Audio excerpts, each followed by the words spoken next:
O não guardar rancor, que nós vimos no livro do Eclesiástico e no Evangelho, se aplicam totalmente à vida dele, porque ele passou por muitos momentos que poderia ter guardado rancor, poderia não ter perdoado.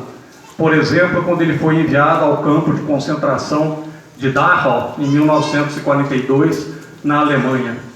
Quando, por uma incompreensão, um momento difícil na vida dele, do movimento, a igreja o exilou durante 14 anos nos Estados Unidos. Ele não guardou rancor, ele não deixou de perdoar, ele perdoou a todos, inclusive no seu túmulo, ele fez questão que estivesse escrito quando ele morreu: amou a igreja. E a vida dele, ele gostava muito de comparar as coisas que nos acontecem no nosso dia a dia como a mão de Deus revestido por uma luva. A luva pode ser uma luva suave, uma luva de pelica, que nos momentos nos acariciam, nos permitem viver momentos alegres e felizes. É Deus com a sua mão revestida dessa luva de pelica, nos tocando, nos fazendo felizes e alegres, vivendo momentos bons. Mas em alguns momentos Deus também pode colocar uma luva mais dura, uma luva de ferro, que são os momentos que a gente passa por dificuldades, por dores, como ele passou, quando foi para o campo de concentração, quando foi exilado, E isso acontece na nossa vida. Às vezes Deus age de forma diferente em cada momento da nossa vida. E quanto a essa luva, ele tinha um amor tão grande a Deus e sabia que ali era o externo, era a luva, mas dentro da luva, fosse de pelica ou fosse de ferro, era a mão de Deus que estava ali. E ele uma vez escreveu a seguinte oração: faze o que quiseres, meu mestre, não te constranjas comigo, põe a luva que te agradar, segura-me como quiseres, permite apenas que, como teu filho, tire a luva e beije a sua mão. Ele sabia, que dentro daquela luva de ferro estava a mão macia de Deus, que vinha nos acariciar depois. Então ele falava: eu beijo a tua mão. Um pai, um fundador, uma missão. Este é o título de um dos muitos livros que falam sobre a vida do padre José Kempis. E talvez seja este livro o que mais reflete os traços de sua pessoa e de seu carisma. Um pai, ele foi para nós todos, seus filhos espirituais, hoje espalhados no mundo todo, que a gente tem chance de espalhar em todo mundo, Ele foi um pai.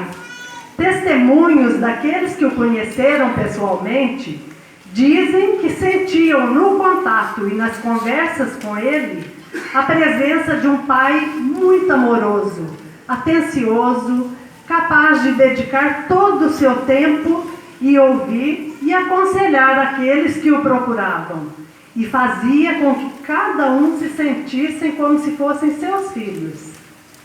Os que não tiveram a oportunidade de ter um contato pessoal com ele, o conhecem pela história de sua vida, sua obra, e também podem se sentir filhos quando a ele se dirigem pedindo sua bênção sacerdotal, e sua intercessão junto de Deus e da nossa Mãe Rainha.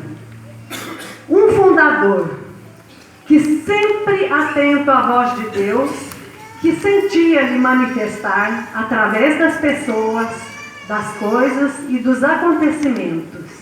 Ele atendeu ao chamado de Deus para criar esta grande obra para a renovação moral e espiritual para o mundo e para a igreja. Uma missão, seguindo a ordem de Jesus para seus discípulos, de anunciar o Evangelho a toda criatura.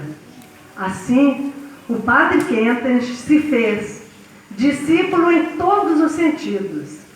Tomou para si a tarefa de educar todos os seus filhos espirituais a um amor sincero à Mãe de Deus, reconhecendo-a como a grande educadora e intercessora junto ao seu Filho Jesus. Ele sempre falava, ela só quer nos presentear o seu Filho. Por isso ele é o caminho mais curto, seguro para a gente chegar até Deus. Porque é o que ela quer nos presentear, né? O seu Filho. Estamos vivendo um momento singular, como foi falado, né? Do dia 15 de setembro de 2017 até o 15 de setembro de 2018, nós estaremos vivendo o ano do Padre Kempis. Por isso, essa homenagem a ele. Então, nós queremos aproveitar este período para conhecê-lo melhor e divulgar sua pessoa, sua obra e o seu carisma. Nós, seus filhos espirituais aqui do Santuário Tabor da Liberdade, queremos nos empenhar e arder nessa missão. Queremos criar uma corrente de vida que leve e divulgue a vida do nosso Pai Fundador. Queremos motivar a todos que pertencem a esse movimento para a conquista de sua estátua, para ser colocada em nosso santuário, para que, ao vê-la, possamos lembrar daquele que nos deixou esse legado, né? Toda essa riqueza que nós temos aqui, e cuja continuidade de sua obra está nas mãos de nós, seus seguidores. Queremos, ao chegar no santuário, ser acolhidos por ele, sentindo-nos espiritualmente como se acolhidos pessoalmente, né? Com a estátua ali, a gente vai se remeter a isso. É um ano jubilar que celebramos em 15 de setembro de 2018 os 50 anos do seu retorno ao lar eterno. Sobre isso, alguém que o conheceu muito bem escreveu: nosso Pai Fundador voltou ao lar eterno, tão silenciosa, singela e naturalmente, sem fazer nenhuma exigência para si, manifestando que viera de Deus e para ele estava voltando. Assim como foi a sua vida, foi também a sua morte, pensando nos outros até o último momento, erguendo a mão para abençoar. Deus era tudo para ele. Ele faleceu após celebrar uma missa lá em Xansta, na Igreja da Adoração. Após celebrar, abençoar, ele foi para a sacristia e ali ele teve o seu retorno ao lar eterno.